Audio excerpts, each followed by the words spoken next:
Avant que la politique ne devienne ce lieu détestable et cynique où seul compte le rapport de force, les intrigues, la violence, la prédation, le meurtre et l'assassinat, comme l'a enseigné Nicolas Machiavel dans son fameux traité Le Prince.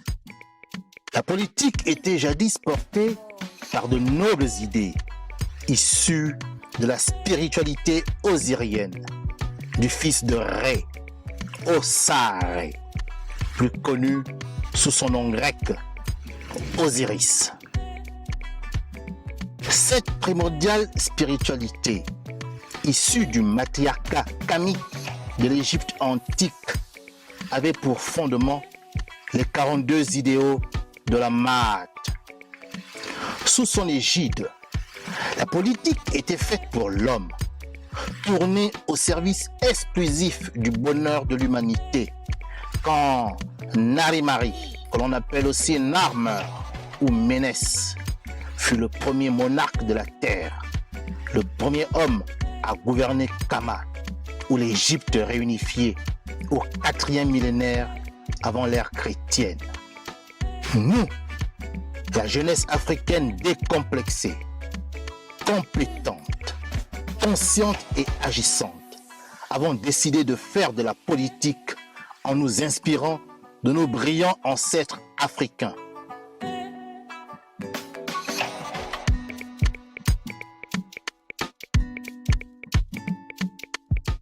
C'est pourquoi nous nous reconnaissons dans le visuel du logo du mouvement associatif, politique et international New Power, qui exprime clairement ces nobles idéaux.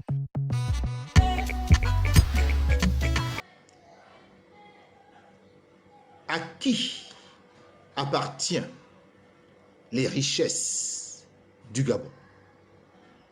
C'est une question qu'il faut maintenant se poser.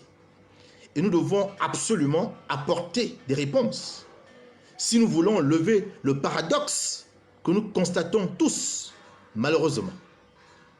À qui appartiennent les richesses, les immenses richesses de notre pays, le Gabon? Pour répondre à cette importante question, j'ai souhaité structurer ce direct en 4 parties. Donc, il est évident que les ressources naturelles, les matières premières sont un enjeu important dans le développement d'une nation, s'agissant de leur exploitation. Qu'en est-il des 2 pays qui nous intéressent, la France et le Gabon, en matière justement de coopération sur l'exploitation des matières premières? Lorsque je vous ai lu les accords secrets néocoloniaux, qui sont toujours soustraits à la vue du peuple gabonais, et on sait aujourd'hui pourquoi. Lorsque je vous ai lu ces accords, je vous ai dit qu'il y avait un chapitre qui concernait les matières premières ou produits stratégiques.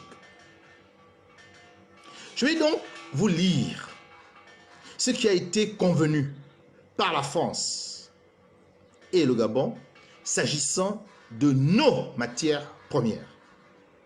Donc ce qui se passe aujourd'hui, ce que nous constatons aujourd'hui, n'est que la conséquence de l'exécution des accords secrets néocoloniaux, que les Français appellent accords de coopération, quant à l'exploitation de nos matières premières.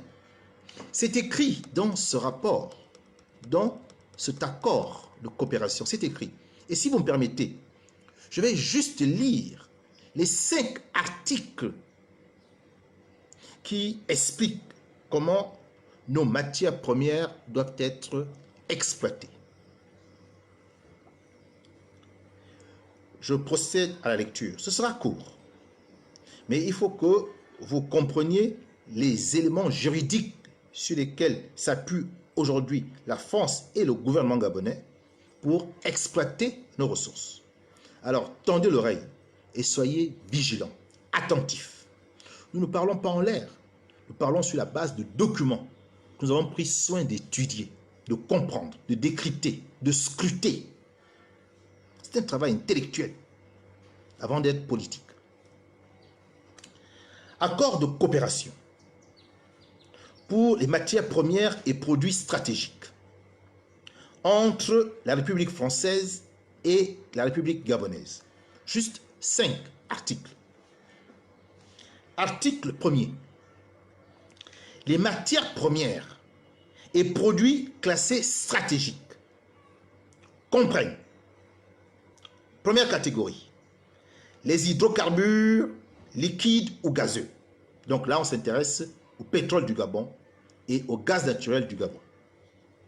Deuxième catégorie, l'uranium, le thorium, le lithium, le beryllium, l'hélium, leur minerai est composé. Qui définit ces matières premières à exploiter? Sont-ce les Gabonais? Certainement pas. Ce sont les Français qui ont défini ces matières premières comme étant de catégorie supérieure et de catégorie inférieure.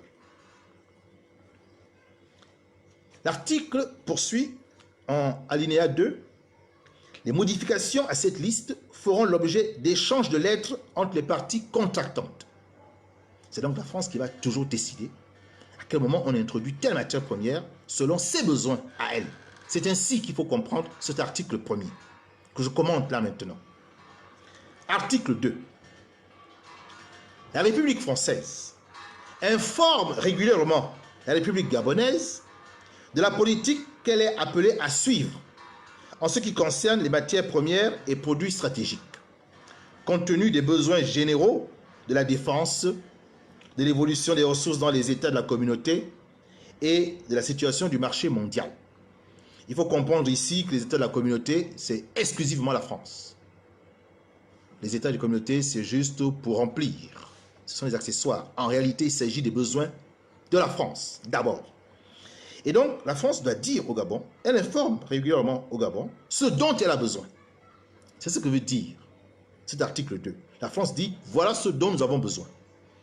Et dès l'instant où la France a exprimé son besoin par rapport à ses propres réalités, alors, il faut maintenant décider de l'exploitation pour satisfaire son besoin. Article 3. Écoutez l'incongruité de cet article. Écoutez-le.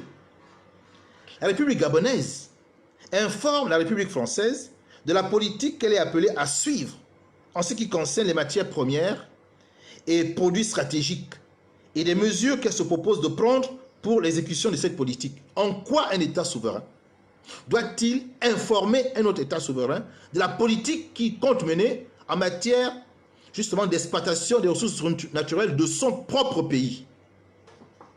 Vous ne partez pas voir votre voisin pour dire comment vous touchez votre femme. Non, vous n'avez pas à informer le voisin de cela. Ça le concerne en quoi? En quoi est-il concerné? Donc, ici, dans cet article 3, la France veut avoir la haute main sur la politique d'exploitation des matières premières du Gabon. C'est cela. Elle informe son besoin, article 2, et elle doit savoir qu'est-ce que le Gabon compte faire. En d'autres termes, si elle n'est pas d'accord avec ce qui est prévu par le gouvernement gabonais, elle dit non, et on fera comme elle entend, car elle dispose de la puissance militaire, de la puissance financière, de la puissance économique pour tordre la volonté du Gabon. Voilà ce que ça veut dire, cet article 3. Il faut le comprendre ainsi. Article 4. La République gabonaise facilite au profit des forces armées françaises le stockage des matières et produits stratégiques. Lorsque les intérêts de la défense l'exigent, elle limite ou interdit leur exploitation à destination d'autres pays. Et qu'en est-il des forces armées gabonaises? Rien. Il s'agit là des forces armées françaises seulement. On voit bien que ce ne sont pas des Gabonais qui ont négocié cet accord. jamais des Gabonais sérieux aimant leur pays auraient accepté que ce soit la France qui décide de tout et que nous n'ayons rien à dire. Ce n'est pas possible que des Gabonais qui aiment leur pays dans les années 60 aient pu accepter ce genre d'article. Article 5. La République française est tenue informée des programmes et projets concernant l'exportation hors du territoire de la République gabonaise des matières premières et produits stratégiques de deuxième catégorie énumérés à l'article 1er. Donc, nous devons tenir informée la France de la politique que nous menons, des programmes que nous avons, des projets que nous souhaitons réaliser en matière d'exploitation de nos richesses, de nos matières premières. En vertu de quoi nous devons systématiquement informer la France? Et pourquoi pas les autres États de la communauté? Voyez-vous? Là, c'est une manière de nous tenir, de savoir exactement ce que nous faisons, ce que nous entrevoyons de faire. Et quand la France n'est pas d'accord, elle a la possibilité de mettre son droit de veto. En ce qui concerne ces mêmes matières et produits, c'est l'alinéa 2 de l'article 5, la République gabonaise réserve par priorité leur vente aux États de la communauté après satisfaction des besoins de sa consommation intérieure et s'approvisionne par priorité auprès de ces États. Donc, en priorité aux États de la communauté. Mais quel autre État de la communauté a besoin d'uranium? Quel autre État de la communauté a besoin du lithium? Voyez-vous? Tout est mis là, dans cet article, pour que la France ait le contrôle total de nos matières premières. En amont, lorsque nous projetons, lorsque nous faisons des projets d'exploitation, et en aval, lorsque nous vendons. C'est une façon d'avoir la haute main sur nos matières premières. Ces 5 articles sont très clairs pour ceux qui les ont lus. On voit donc qui est le véritable gestionnaire des matières premières.